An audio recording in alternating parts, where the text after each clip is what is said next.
오늘 말씀 제목은 있어야 할 곳을 깨달을 때 회복은 시작됩니다. 있어야 할 곳을 깨달을 때 회복은 시작됩니다. 라는 제목을 가지고 말씀을 함께 나누기 원합니다. 여러분, 회복은 언제 시작될까요?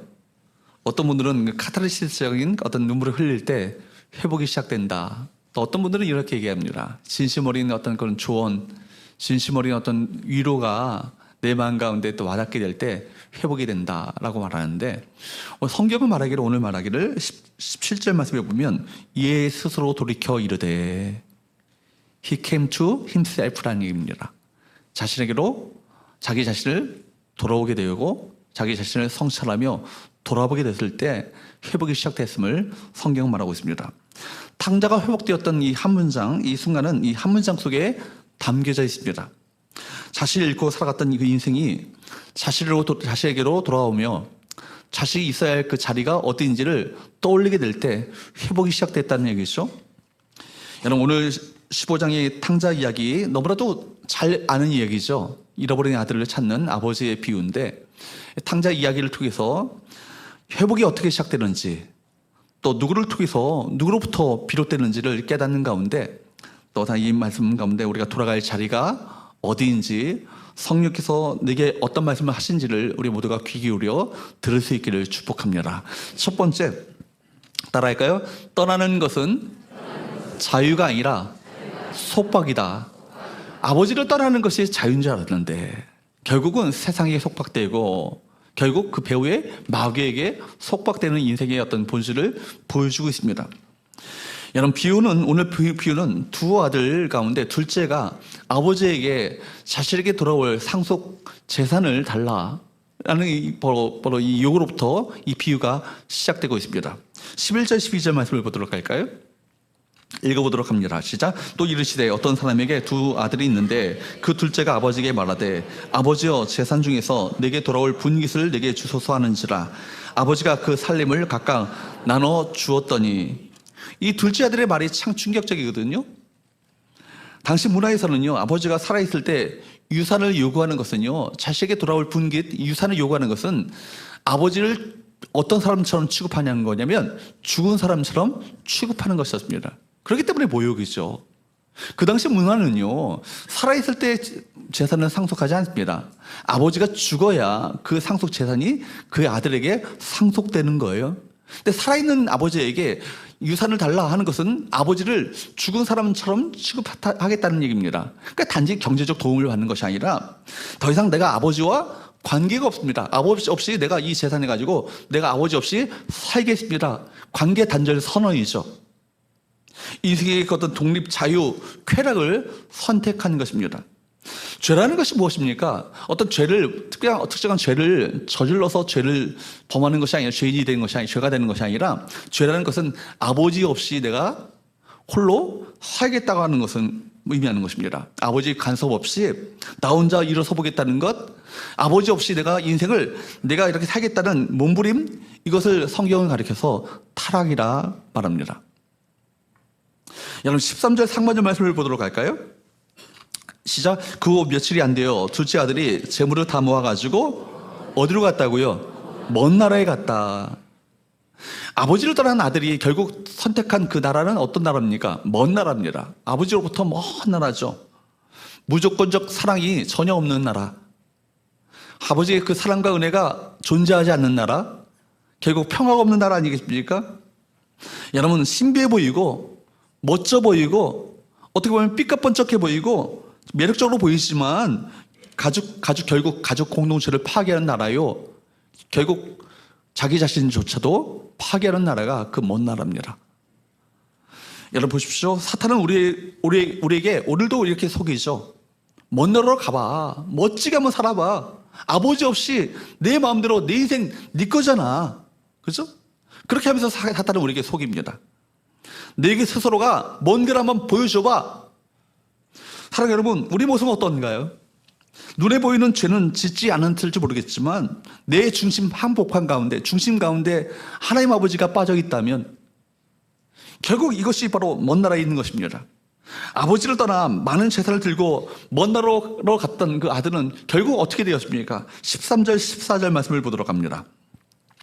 시작. 그 후 며칠이 안 돼요. 둘째 아들이 재물을 다 모아가지고 먼 나라에 거기서 그 재산을 낭비하더니 다 없앤 후 그 나라에 크게 흉년이 들어 그가 비로소 궁핍한지라. 돈이 있을 때는 괜찮았죠.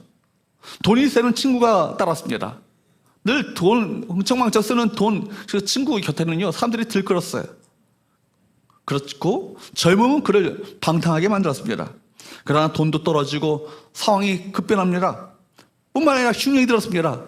이제는 다 어렵게 되는 상황 가운데 사용 가치가 없어지게 되니까 여러분 사정없이 폐기 처분을 당하게 됩니다. 우리가 사는 세상이 그런 거예요.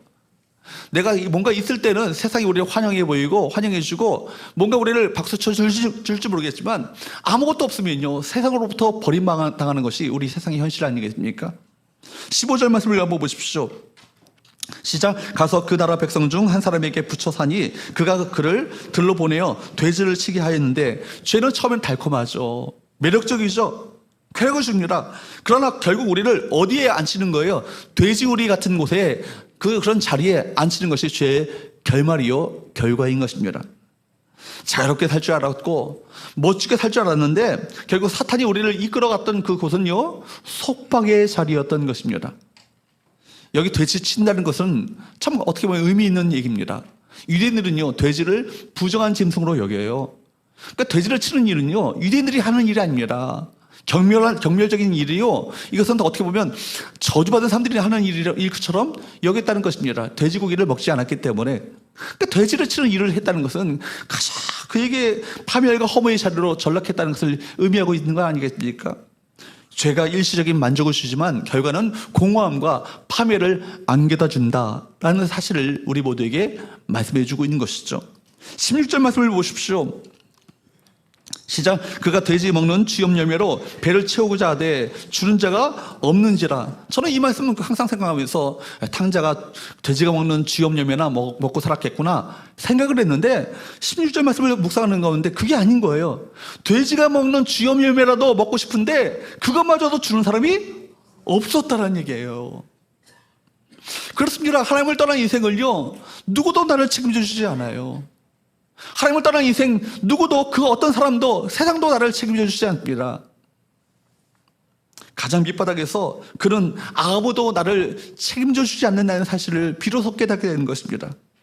그래서 러시아 문학가였던 그 도스토옙스키는 이런 얘기를 했어요. 우리가 하나님을 떠나는 순간 하나님을 떠난다고 생각했지만 사실은 모든 것을 떠나는 것이다. 우리가 하나님을 버린다고 생각했을 때 하나님만 버린다고 생각했지만 사실은 모든 것을 버린 것이다. 그렇습니다. 여러분 참 유명한 말이죠. 사람들이 하나님을 떠나는 순간 그것은 자유를 떠나는 것이고 아버지의 사랑을 떠나는 것이고 그리고 자신의 모든 가치마저도 잃어버리고 만다라는 것입니다. 이것이 둘째 아들이 만난 진정한 흉년 아니겠습니까? 인생의 흉년. 여러분 가운데 이런 인생의 흉년을 경험하고 계신 분이 계시지 않습니까?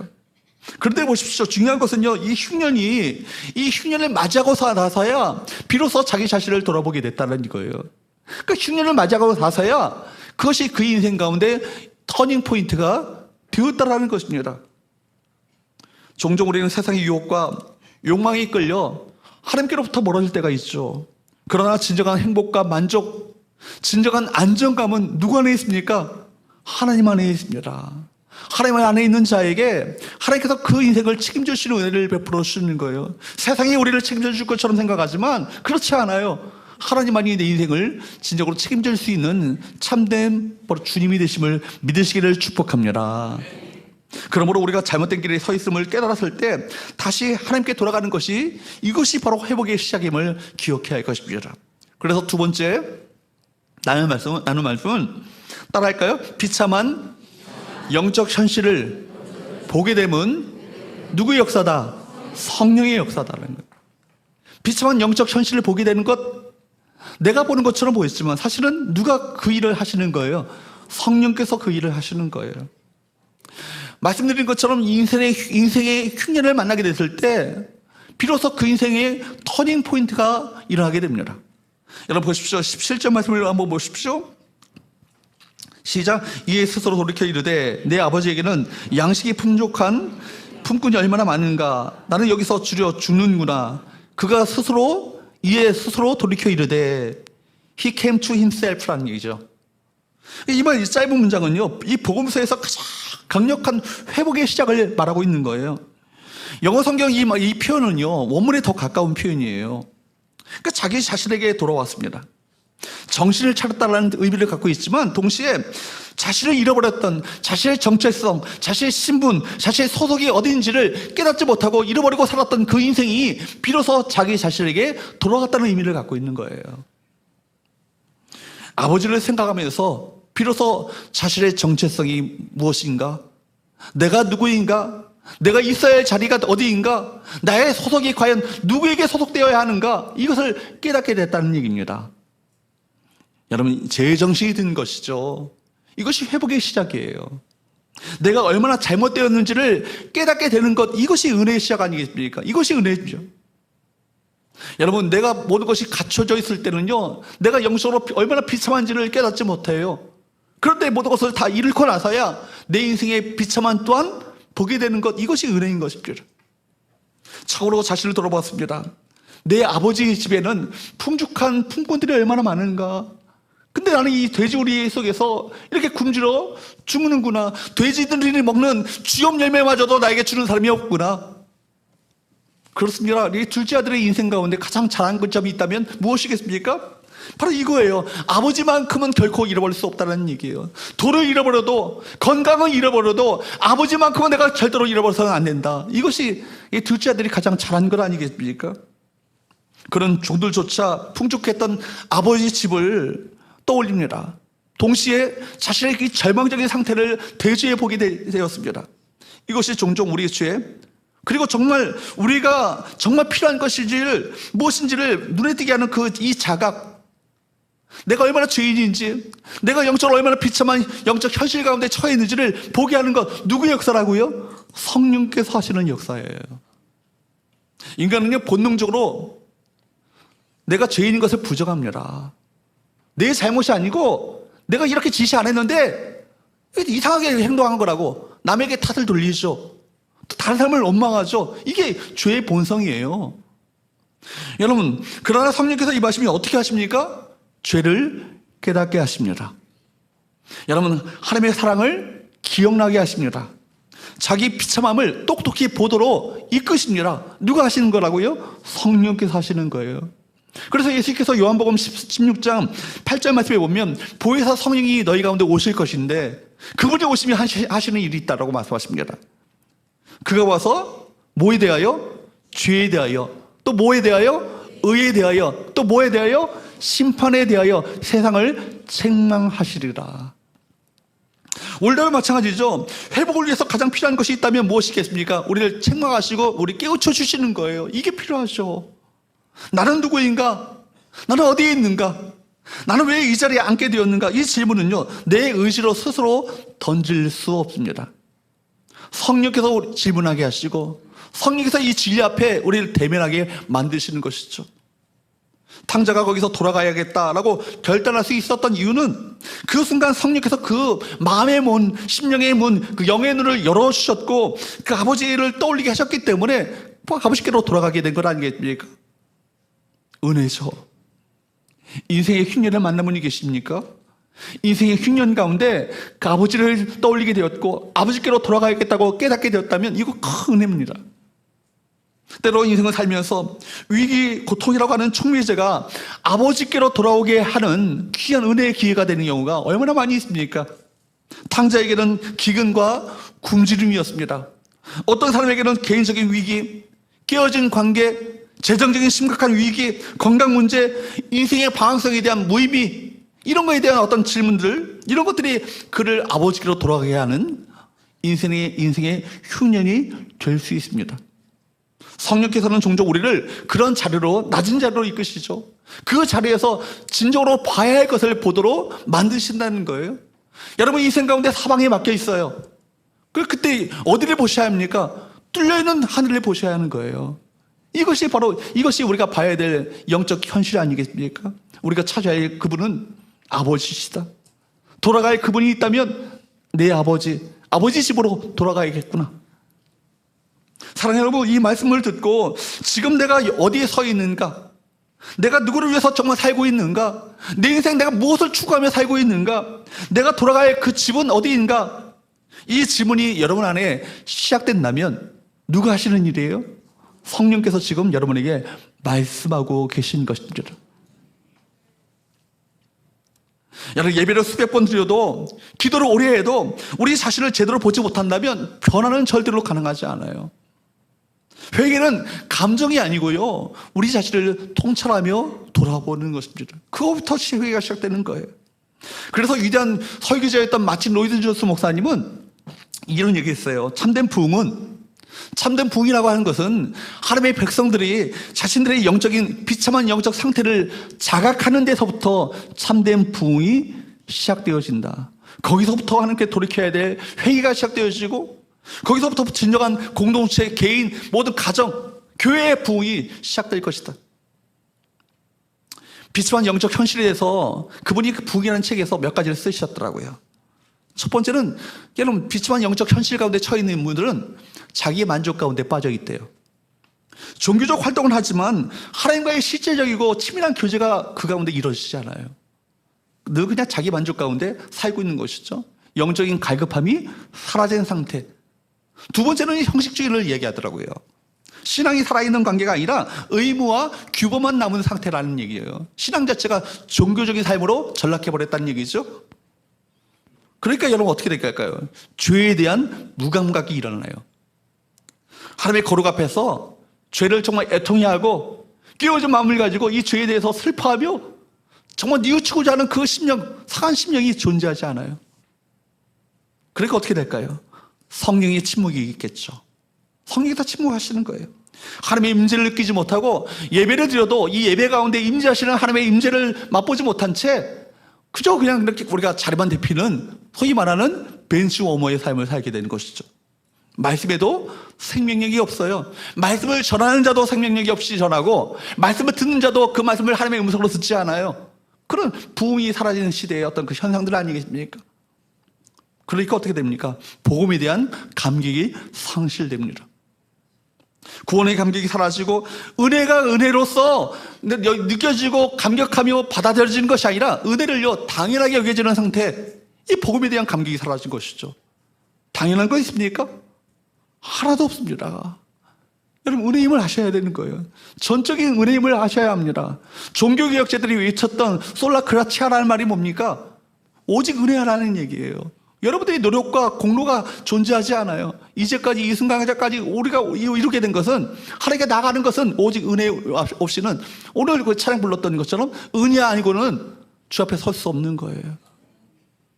여러분, 이것이 교회 안에 있을 수 있어요, 이런 사람들. 그러나 아버지 안에 거하는 게 아니에요. 그래서 모든 참된 부흥의 시작을 로이드 존스 목사님은 성령의 조명이 있어야 한다, 일루미네이션, 바로 비추시는 은혜가 있어야 한다라고 말합니다. 그래야 깨닫게 되어지고 나의 본질을 깨닫게 되어지고 돌아갈 집이 어딘가를 알게 되어지고 아버지를 찾는 그 자리로 나갈 수 있음을 우리 모두에게 말씀하고 있는 거예요. 우리가 얼마나 하나님과 멀어져 있는지를 보여주신다는 것입니다. 누가요? 성령께서. 자신이 하나님 앞에서 얼마나 무기력하고 형식적이며 정말 우리가 교만했는지를 깨닫게 되는 것입니다. 이것이 깊은 애통으로 이어지게 될 때 비로소 하나님의 은혜가 부어질 준비가 되어진다는 얘기입니다. 로이드 존스 목사님은요, 이것을 가르쳐서 하나님께로 방향 전환이라고 얘기해요. 그 당시 여러분, 로이드 존스 목사님의 영국 교회가 얼마나 무기력한, 사람들은 모여있는데, 사람들 많이 모였는데 형식적이고 종교적인 신앙생활을 했는지를 알 수 있습니다. 오늘날 그 수십 년 지난 오늘날 현실을 보십시오. 영국 교회 현실을 한번 보십시오. 예배당이 이슬람 사원으로 팔려가요. 술집으로, 카페로 팔려가요. 층고가 높으니까 서커스장이 됩니다. 이런 비참한 현실 가운데 전락해버린 그 교회의 모습을 보십시오. 여러분, 그러므로 로이드 존스 목사님은 그렇게 얘기합니다. 우리가 깨어 있어야 합니다. 우리가 살고 있는 시대는 잠들어 있고 교회조차도 깊은 잠에 빠져 있습니다. 그리고 이렇게 외치는 거예요. 우리가 가장 먼저 해야 할 일은 우리가 얼마나 하나님을 잃어버렸는지를 깨닫는 것입니다. 사랑하는 여러분, 우리가 어디에 있는지 비참한 영적 현실이 얼마나 이것이 비참한 현실 가운데 내가 있는지를 깨닫게 되어질 때 비로소 부흥이 시작됨을 여러분 기억하십시오. 사랑하는 여러분, 우리 자신을 돌아봅시다. 내가 얼마나 하나님의 사랑에서 멀리 떨어져 있는지, 그 하나님의 그 첫사랑과 은혜에서 얼마나 멀리 떨어져 있는지, 한때 내가 은혜를 받고 한때 그 사랑에 감격하여서 주를 아름답게 섬겼던 그때가 있었는데, 아 옛날이요, 그렇게 되잖아요. 그죠? 되찾으셔야 합니다. 돌아오셔야 합니다. 여러분, 내가 어디에 있는지를 하나님 앞에 똑바로 보기 시작하는 것이 참된 부흥의 시작임을 기억하시기를 바랍니다. 마지막 세 번째, 따라할까요?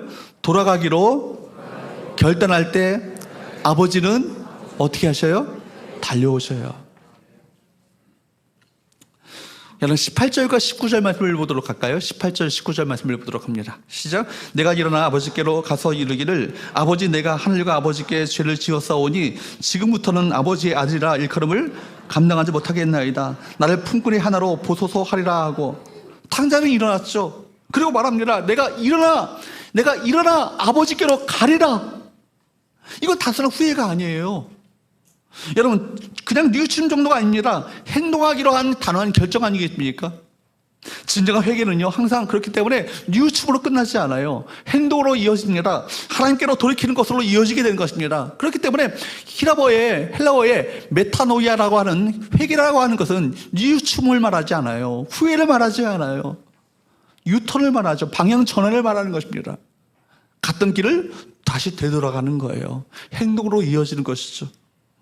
이 탕자의 준비된 고백은 무엇이었습니까? 아버지, 내가 하늘과 아버지께 죄를 지었사오니 지금부터는 아버지의 아들이라 일컬음을 감당하지 못하겠나이다. 나의 품꾼의 하나로 보소서 하리라. 이 얘기를, 여러분, 아버지 앞에 내가 무슨 면목을 가지고 나갈 수 있겠는가? 내가 무슨 낯짝을 가지고 아버지 앞에 나갈 수 있겠는가? 체면 불구하고 아버지 앞에 나가서 이렇게라도 고백해야겠다. 이 마음 가운데 결심한 내용 아니겠어요? 아버지, 내가 지금부터는 하늘과 아버지께로부터 죄를 지었사오니 지금부터는 아버지의 아들이라 일컬음을 받지 못하고 저 품꾼들 하나, 종놈들 가운데 한 명으로 그렇게 여겨주십시오.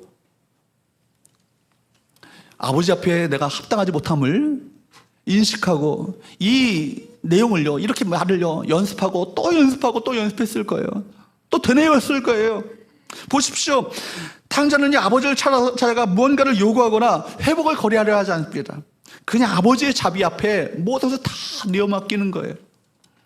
아들이 아니라 품꾼의 하나로도 인정해 주시면 감사할 뿐입니다. 정말 철저한 낮아짐의 표현 아니겠어요? 우리가 드리는 회개 기도의 모델 아니겠습니까? 하나님 앞에 정직하고 참여하며 변명 없는 기도, 이것이 기도의 모델이요, 우리가 따라야 할 기도의 모범이 되어야 하는 것입니다. 여러분, 우리 회개는 어떤가요? 하나님 앞에 설 때 주님께서 뭔가 이거 주시면 내가 이거 하겠습니다, 거래로 하지 않아요? 조건을 붙이지 않습니까? 여전히 자격을 주장을 합니다. 근데 여러분, 이 안에 그런 모습들이 하나도 보이지 않아요. 진정한 회개는 모든 자격을 내려놓고 오직 누구의 긍휼? 아버지의 긍휼. 누구의 자비? 아버지의 자비. 누구의 불쌍히 여기심? 아버지의 불쌍히 여기심만 구하는 것이 진정한 주께서 받으시는 그 기도가 되는 거예요. 복음서 가운데 우리 주님께서 발걸음을 멈추게 하셨고 주의 마음을 움직이게 했던 그 기도는 어떤 기도예요? 주여, 나를 불쌍히 여기소서. 이거 아니에요? 퀴리 엘레이손. 여러분, 바로 이것이 바로 우리가 주 앞에 드려야 될 기도 아니겠습니까? 24절 상반절 말씀을 한번 보십시오. 이에 일어나서 아버지께로 돌아가니라. 만약 생각에서 끝났다면, 그가 뉘우침 정도로 끝났다면 여전히 그는 어디 있었을까요? 돼지우리에 앉아 있었겠죠. 그런데 보십시오. 그는 행동하고 또 결단하고 행동했고 또 걸었습니다. 20절 말씀을 한번 같이 읽어보도록 할까요? 시작. 이에 일어나서 아버지께로 돌아가니라. 아직도 거리가 먼데 아버지가 그를 보고 측은히 여겨 달려가 목을 안고 입을 맞추니, 이 장면은요, 탕자의 회개보다 더 큰 감동을 주죠. 그가 아직 어디 있었을 때? 저 먼데 있었는데, 거리가 먼데. 여기 아직도 거리가 먼데라는 얘기는 뭐예요? 여러분, 아버지가 아침에 일어나서 하는 일은 뭐예요? 여러분, 아들이 돌아오기만을 문 밖에 서서 기다리고 있었다는 얘기예요. 저 거리가 먼데도 누군가가 와 아들이라는 것을 직감하는 것이죠. 밥만 먹고 하는 일이 뭐예요? 아들이 오기만을 기다리고 있는 거예요. 거리가 먼데 저 눈이 무슨 정말 4.0이 되지 않는 한 저 거리가 먼 사람을 아들로 볼 사람은 아무도 없어요. 그러나 행색이 누가 봐도 아들이 돌아온 것을 기대했고 깨달았던 거예요. 제 생각에는 어쩌면 이것은 거리가 먼데라는 이 말은요, 문자적인 거리일 뿐만 아니라 이 둘째 아들이 마음적으로 느꼈던 심리적 거리를 의미하기도 할 것입니다. 글쎄, 아버지가 정말 과연 나를 받아주실까? 내가 얼마나 개판치고 살았는데, 정말 깽판치고 살았는데, 내가 얼마나 아버지를 그렇게 조롱하며 살았는데, 내가 멋지게 살겠다고 아버지 없이 얼마나 그렇게 살았는데 아버지가 나를 받아주실까? 아직 그가 용서를 구한 게 아니잖아요. 그죠? 아버지 앞에 사죄를 구한 것도 아니잖아요. 아무 말도 하지 않았습니다. 그냥 더러운 옷, 정말 행색이 그대로, 옷차림 그대로 주 앞에 아버지께 나아가고 있습니다. 그런데도 놀랍게도요, 여기 보니까 거리가 먼데 아버지는 먼 거리에서 먼저 보고 달려왔어요. 목을 하나요? 입을 맞추는 거예요. 모든 것을 아낌없이 다 쏟아부어 주는 거예요. 아버지는 그저 기다리고 계신 분 정도가 아니라 달려와 주시는 분입니다. 생각해 보십시오. 돼지우리에서 뒹굴었던 그 아들에게서 어떤 냄새가 났을까요? 샤넬 넘버 5 아니죠. 얼마나 코를 막고 그 노숙자의 냄새가 똥오줌으로, 돼지의 똥오줌으로 범벅이 됐을 그 아들의 몸에서 어떤 냄새가 났을까요? 여러분, 구정물에 쩔어 있었던 그 외모, 상한 자존심, 그 어떤 것도 아버지의 포옹을요 막을 수 없었던 거예요. 참 놀랐습니다. 여기 보면요, 집 나간 자식이 아버지를 먼저 알아봤다 그렇게 말하지 않아요. 오히려 아버지가 아들을 먼저 보고 달려가 목을 안고 입을 맞췄다. 여기서 아버지의 본심을 우리가 볼 수 있습니다. 아버지의 회복, 우리의 회복은요, 사실 우리 쪽에서 먼저 아버지께로 나감으로 시작되는 것처럼 보이지만 사실은 이 회복을 누가 준비해 놓고 계셔요? 아버지 쪽에서 이미 준비해 놓고 계셨던 거예요. 우리가 먼저 아버지께 나가는 것처럼 보이지만 선행적인 은혜로 우리 가운데 우리가 구원함을 받게 된 것입니다. 우리가 아직 죄인 되었을 때, 우리가 아직 하나님과 원수 되었을 때 그분이 먼저 우리를 선택하시고 그분이 우리를 사랑하셨고 그분이 아낌없이 모든 것을 내어주셨던 그 사랑을, 자비를 베풀어 주신 거예요. 스펄츠 목사님은 이런 얘기를 해요.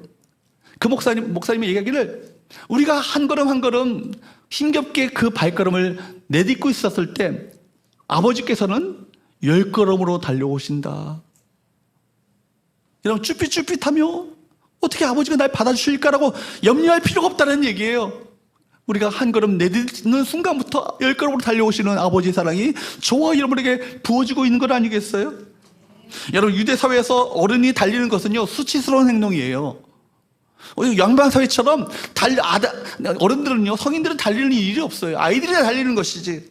근데 아버지는요 스스로의 체면과 위험을, 존엄을 내려놓고 달립니다. 왜냐하면요, 동네 사람들이 돌아온 아들을요, 저 망나니 같은 아들, 불효자식 같은 아들을요 돌로 쳐 죽일 수 있기 때문입니다. 아버지는 그 아들의 수치를, 조롱을, 죽음을 자기 품으로, 온 품으로 받아 안고 그를 안으시는 거예요. 이것이 어디서 이루어졌을까요?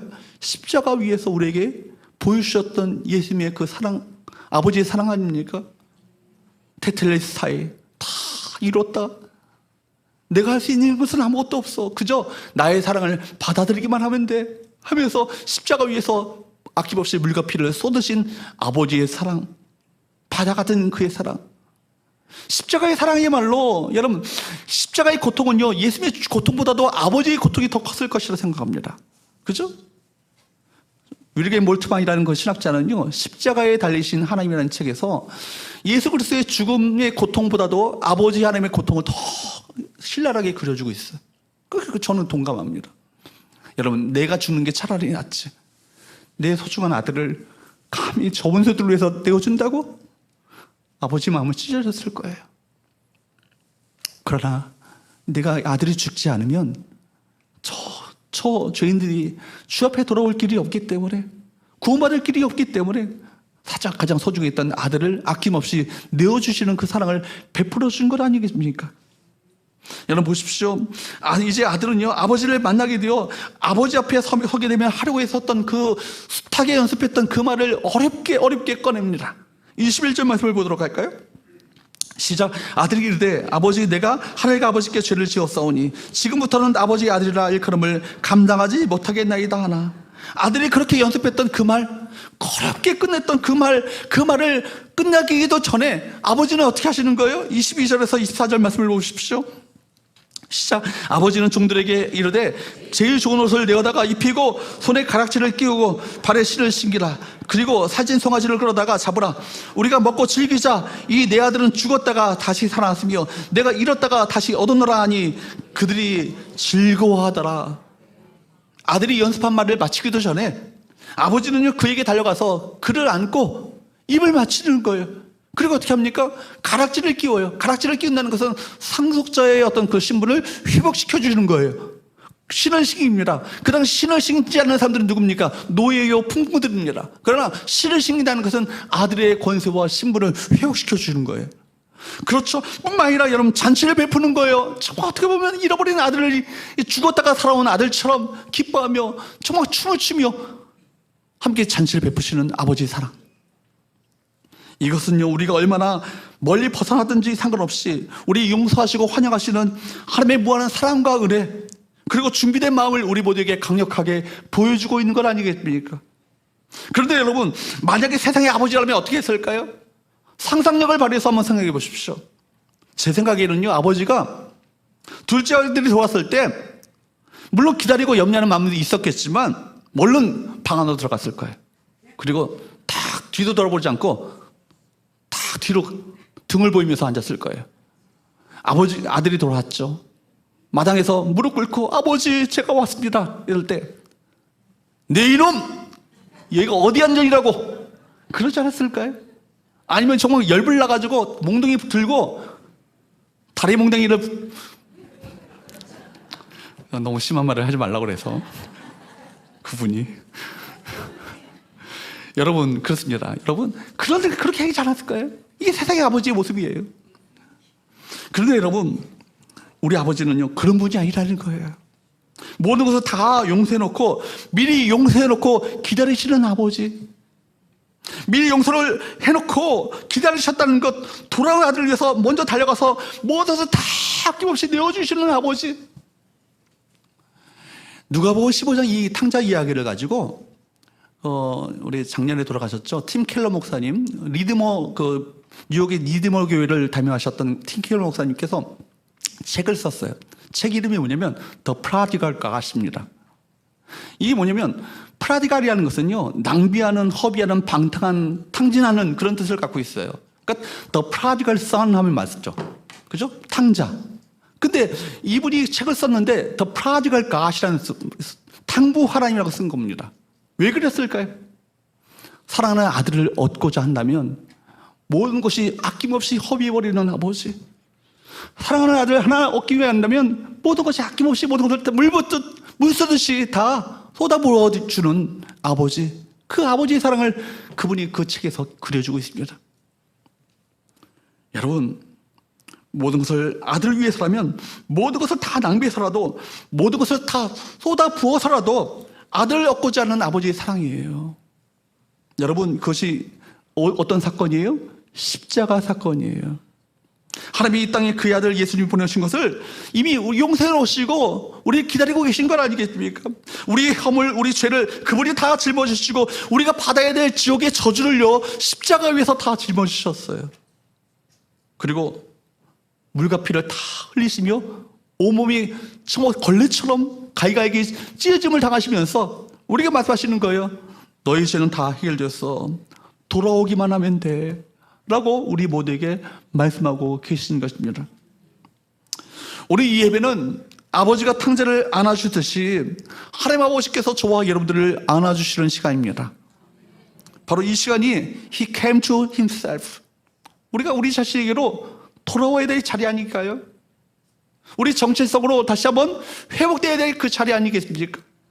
오늘도 성령은 묻습니다. 지금 네가 어디 있느냐? 당장은 돼지우리 같은 곳에 있었습니다. 사랑하는 여러분, 지금 나의 영혼은 과연 어디 있습니까? 기도가 멈춘 자리, 말씀 앞에 마음이 닫힌 자리, 예배가 의무로 바뀌어진 자리, 바쁘다는 핑계로 하나님과의 시간을 멀리했던 그 자리. 사랑하는 여러분, 열심과 행위는 있었고 주를 위한 충성스러운 그런 봉사도 있었던 교회, 에베소 교회를 향해서 우리 주께서 뭐라고 책망하십니까? 처음 사랑을 가지라고, 처음 사랑을 회복하라고.